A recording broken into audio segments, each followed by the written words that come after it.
I just forgot to record. Never mind. Okay.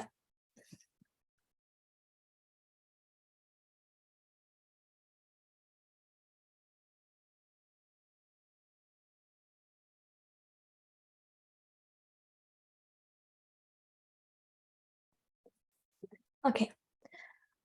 So are you guys like done with looking at tip 1? Does anyone need more time?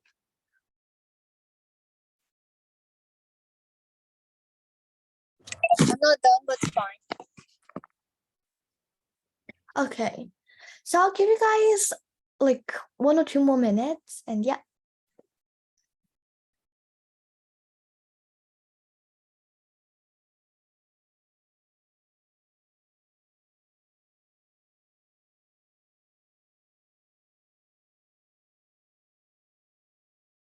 Oh yeah. Thanks for the answer. Alicia. So does anyone want to summarize the main points of tip 1 explained by the author? Or I mean, surely summarized it. Does anyone have like a slightly different answer or yeah? So does anyone have a slightly different answer?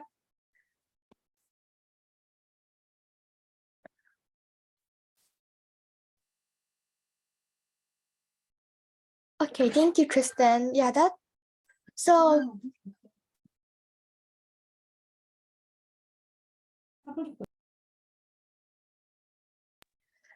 thank you guys. So does anyone have any points they agree on or not agree on? And can you like, instead of pasting it in the chat, instead of like typing your answer into the chat, can you like just raise your hand and say it? Although it's good if you type in the chat too, but Chloe? I think there's one tip that says, do not put all your eggs in one basket, or means that, I agree to it because, I think you should, diversify, your, your stocks or, types of stocks you buy. I think as the book said, okay. Because when one sector falls, you can have another sector, so it can like, so it won't assure you that you will lose all your money in one day. Well, or most. So Okay, thank you, Chloe. Those were pretty good points. So does anyone else have an opinion?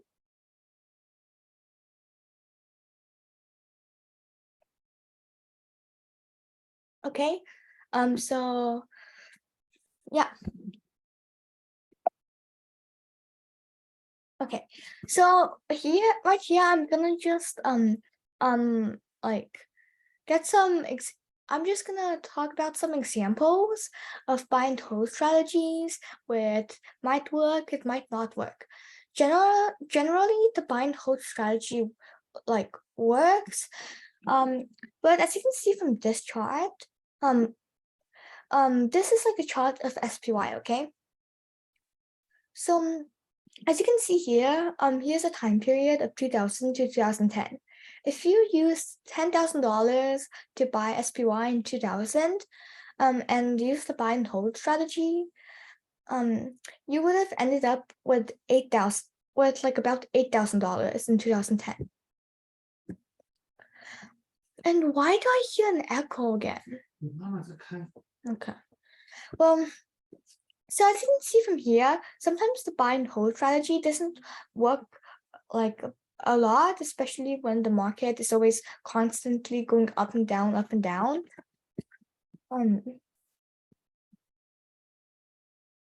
So here's like a chart, I guess, of like the annual compound return of SPY in different periods.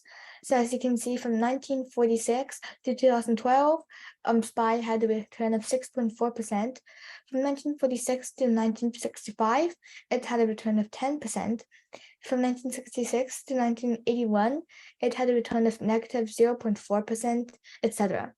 So as you can see here, sometimes like SPY or like the economy will be pretty volatile sometimes. So the buy and hold strategy, although it works, like sometimes it won't work all the time. So does anyone have any questions about this?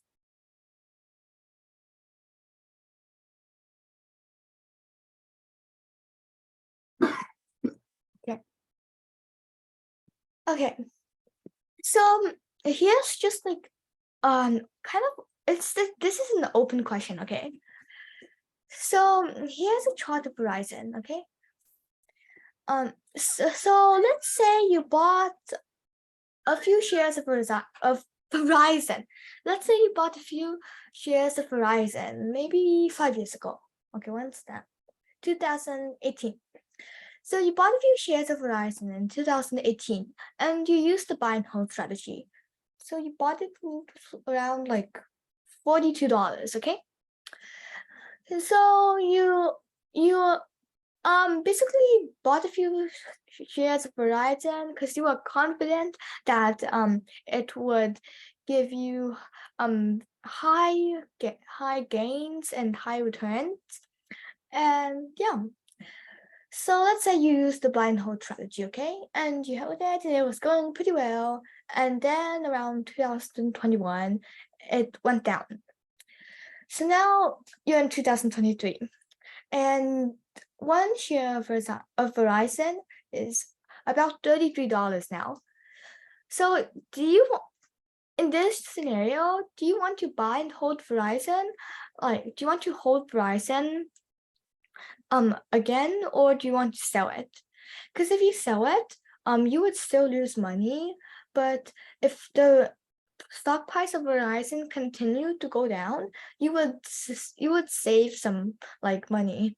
Like you would save some losses from happening. But if you held Verizon, but if you like sold Verizon, it might go up again, and then you would be like, oh no.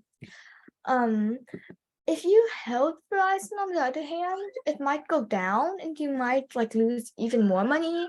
But on the other hand, it might also go up.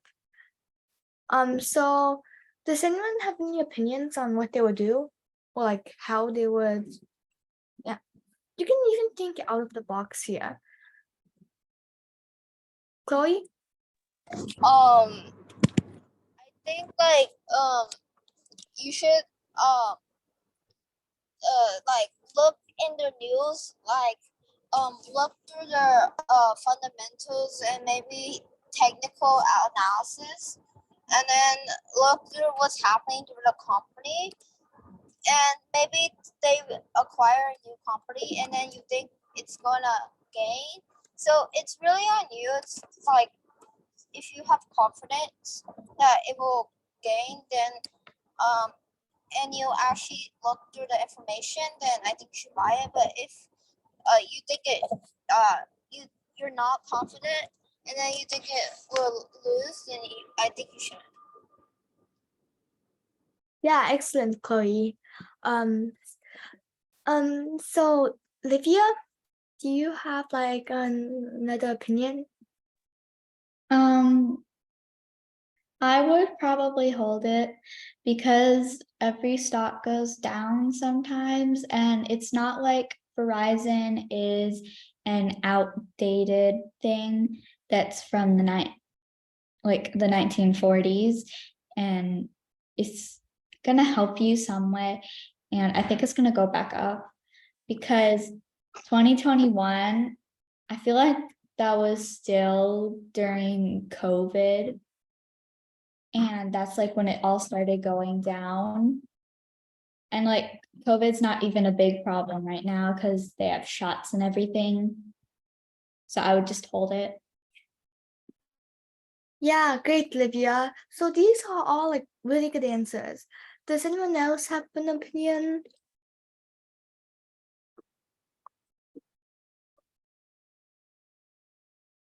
Okay.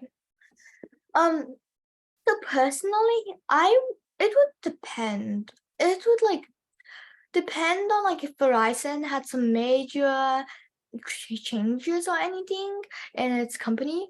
Like if it had like a new change of like a CEO or something, and the CEO probably wasn't managing the company well, I would probably like sell it because it might like have greater losses. That's for an example. So what I would do in this scenario is like look at some reports of like Verizon and like study it. If it like and like maybe use a few technical indicators as Chloe said. Um so I would just like study it, I guess, like read some reports and stuff. If nothing really seemed to be the matter, I would probably just hold Verizon because as Olivia said, like stocks, they have ups and downs every once in a while. And like 2021 was near the ending of COVID, I guess. Which not 2021, 2022, I guess. And there might be some inflation or something, or the economy might just be bad. Um, so yeah, I would just like study Verizon for a bit and see. Okay. Now let's continue on to question number 2. So on page 57, the author gives tip number 2, that is avoid getting greedy. Make sure your money is safe. So in your mind, you know what? I'll just give you guys a few more minutes to like read tip number 2.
Okay, so are you guys done reading tip number 2? Oh yeah, I almost forgot to mention, okay? So, and this is like actually kind of like funny or like this is kind of interesting.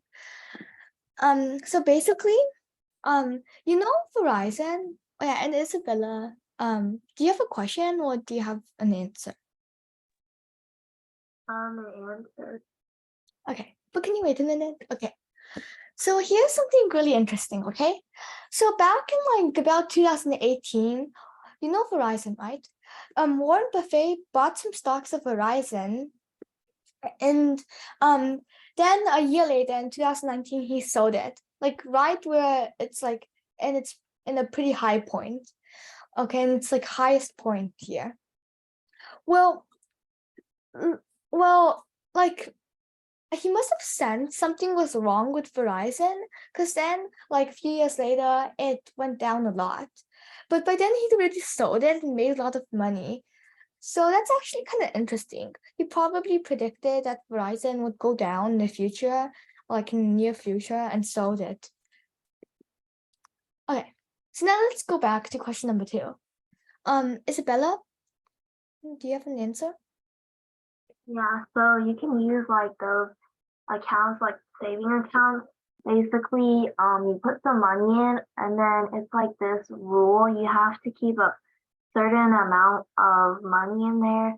And another part is like you like can only take out money, like there's a time restriction of when you can take out money. For example, like I don't know, like once per month or something. So that could restrict you from using all of your money, and you can still be able to save some. Yeah, that's great, Isabella. So in my mind, some actions that can prevent being greedy are like making sure you don't like use too much money in your account to buy a certain stock. For starters, I guess, or like for like relatively new investors, you should probably at the most only use 5% of your capital to invest in stocks. I feel like a more professional investor like Warren Buffett, for example, he bought like I forgot how many percent it was, but he bought like a lot of shares of Apple. But like if you're like a really experienced investor and you have like a lot of confidence in yourself, you can maybe use more money to buy a certain stock. But if for like starters, you should probably not like use more than 5% of the money in your account to buy a certain stock. Sometimes like maybe there are a few exceptions, but usually no more than 5%, okay?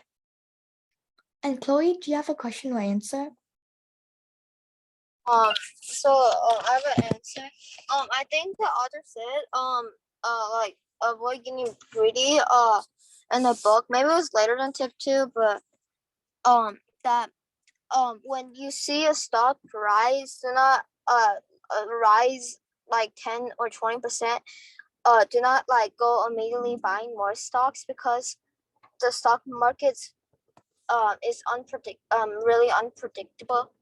Though does it mean something rise, it will rise again over and over consistently.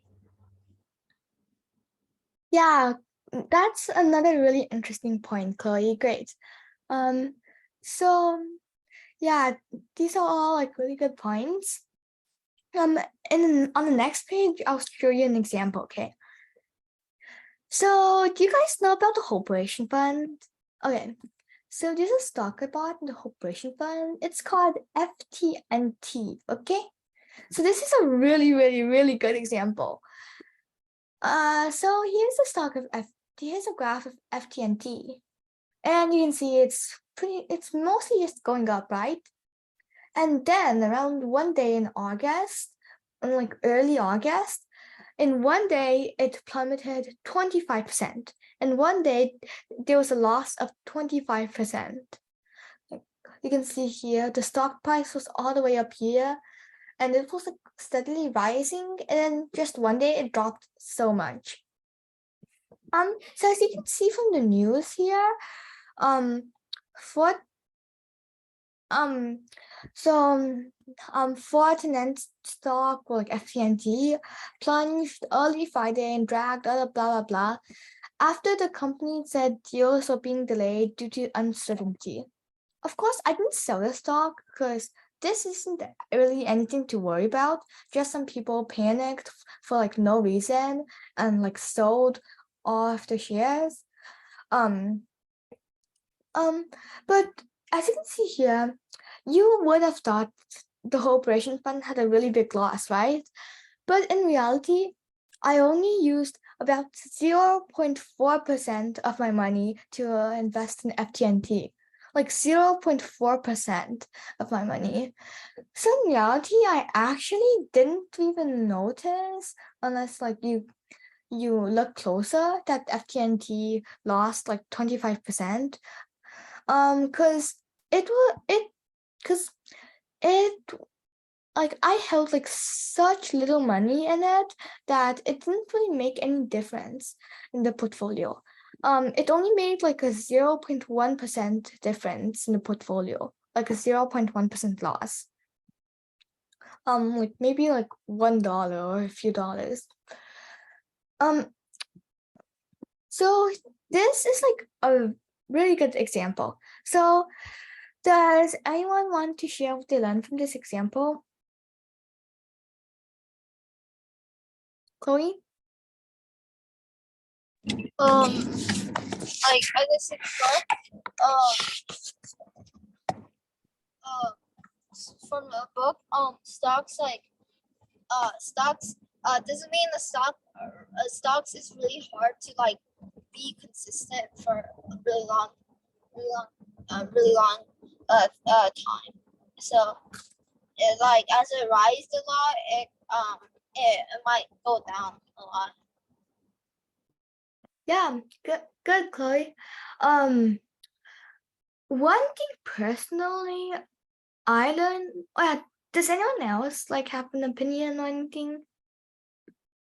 This is like an open question, you know. All of these questions are open questions, so there's no right or wrong answer. Okay. So one thing I personally like learned from this example is that don't put all of your money, or don't put a lot of money in a single stock unless you're absolutely 100% certain it will rise, and you're never 100% certain. So don't put a lot of your money in a single stock, because like in this example of FTNT, stocks are really unpredictable. They can like lose 25% in one day. And on day. So don't put a lot of money in like a single stock, especially these high risk stocks. So personally, I would classify FTNT as a high risk stock. You can see here from like the past, it's been like up and down a lot.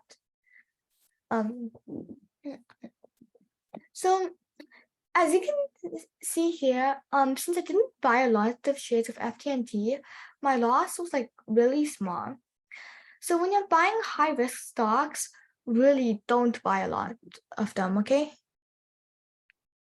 Like sometimes you can buy like maybe a few dollars, a few $100 if you're really rich, but like not a lot. So now let's move on to chapter number 3. In question number 3. In chapter 8, the author. Oh yeah, by the way, do you guys have any questions or like want me to repeat something? Because I might have been like talking pretty fast. And I guess it's kind of hard to keep up sometimes.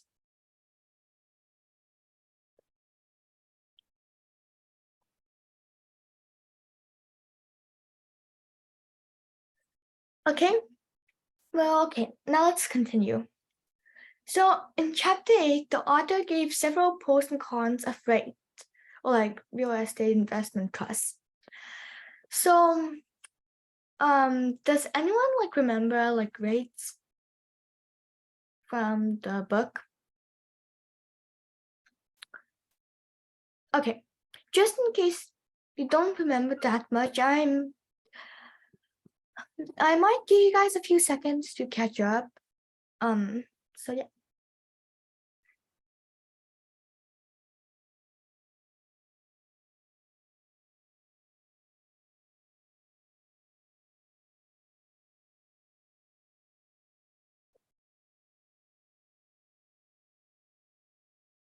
It's in chapter 8.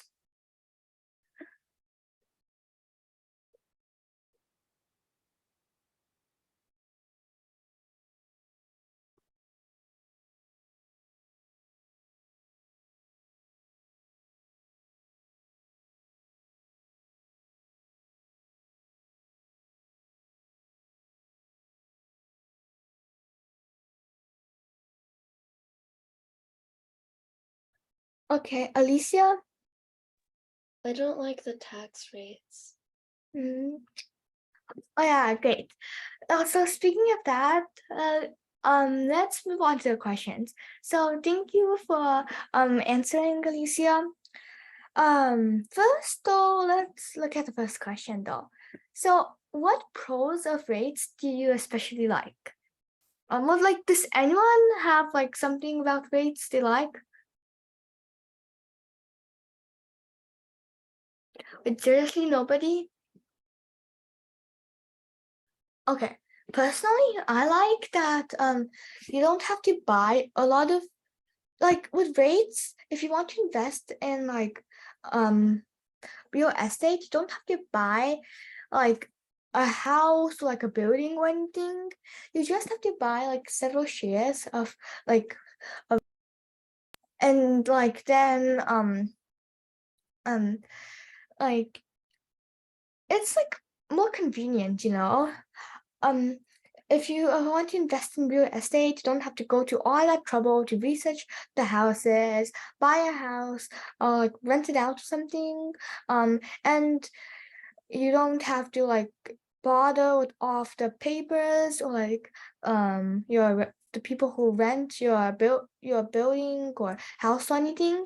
You don't have to bother with all that. You can just maybe do a little bit of research on a rate or like several rates. Pick one or pick several that you like and invest in them. Like buy several shares of them. So does anyone have a con they like especially dislike about rates?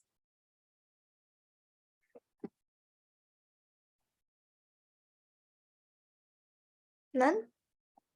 Okay.